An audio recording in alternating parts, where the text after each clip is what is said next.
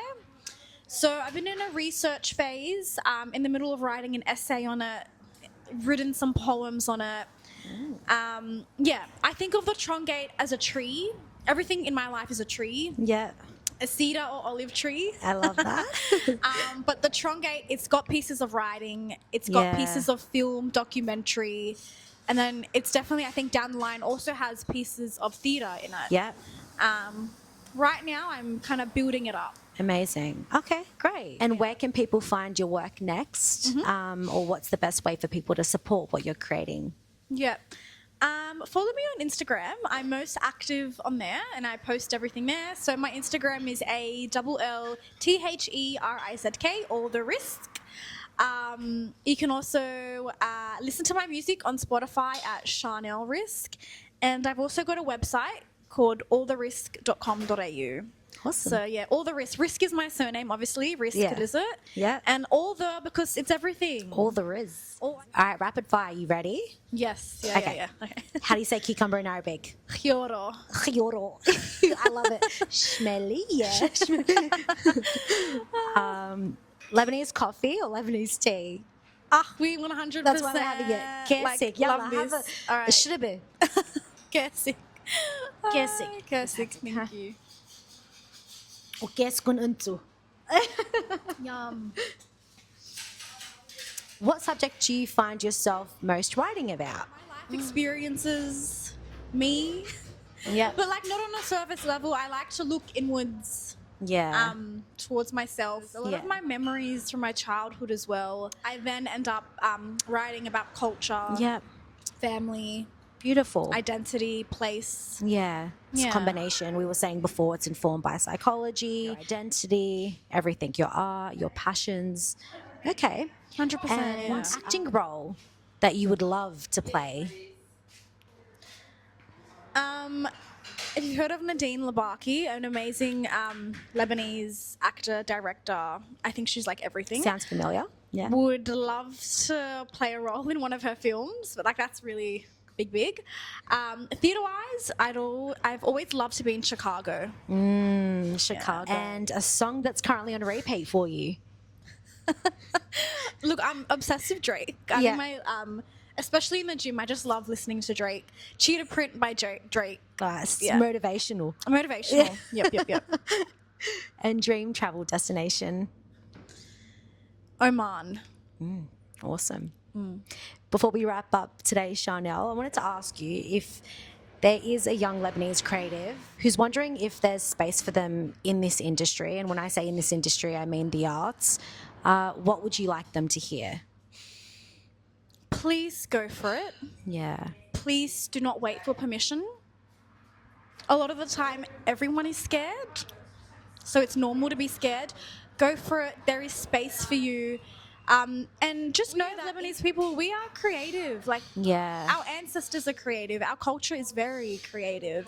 And I know, like, you know, a lot of the time we only see a certain picture painted of us. We only hear of our struggles and whatnot. But we are very creative, resilient, smart people. And that is your power. Yep. Yeah, use that as a superpower. Yeah. Awesome. Thank you. Thank you. Yay. Cool. Yay. Cheers. I think that's it. Cheers.